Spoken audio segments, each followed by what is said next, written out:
আমি বাবা হিসাবে আজকে একজন ধর্ষিতার বাবা হিসাবে পরিচিত। এটার দায়ভার কি আমি নেব, না সমাজ নেবে, না রাষ্ট্র নেবে? আমি জানতে চাই। কিছু কথা আছে যা শুনলে বুকের ভিতরটা হাহাকার করে ওঠে। কিছু কান্না আছে যা শুধু একজন মানুষের নয়, পুরো সমাজের ব্যর্থতার প্রতিধ্বনি হয়ে দাঁড়ায়। আজ আমরা এমনই এক বাবার কথা বলবো, যিনি নিজের পরিচয় নিয়ে আর গর্ব করতে পারছেন না। তিনি বলেছেন, আমি একজন ধর্ষিতার বাবা, একজন খণ্ডিত লাশের বাবা। কিন্তু আমি তো এইভাবে পরিচিত হতে চাইনি। আমি গর্বিত পিতা হয়ে থাকতে চেয়েছিলাম। কথাগুলো বলার সময় তার কণ্ঠ ছিল কান্নায় ভারী, আর চোখে ছিল এক অসীম শূন্যতা।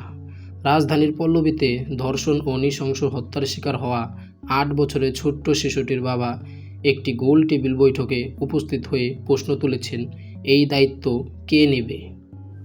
আমি এটা জানতে চাই, এই দায়িত্ব কে নেবে? এই দায়িত্ব কি আমার অবহেলা? তিনি জানতে চেয়েছেন, এটা কি একজন বাবার অবহেলা, নাকি সমাজের ব্যর্থতা, নাকি রাষ্ট্রের দায়িত্বহীনতা? একজন বাবা যখন নিজের সন্তানের নিরাপত্তা নিশ্চিন্ত করতে না পারার বেদনা নিয়ে দাঁড়ান, তখন তার প্রশ্ন শুধু ব্যক্তিগত থাকে না, সেটি পুরো জাতির প্রতি ছুড়ে দেওয়া এক কঠিন প্রশ্ন হয়ে ওঠে। তিনি বলেছেন, আজ আমার খুকু নেই, আমার সোনার টুকরা সন্তান খণ্ড বিখণ্ড হয়ে গেছে। এর দায়িত্ব কে নেবে?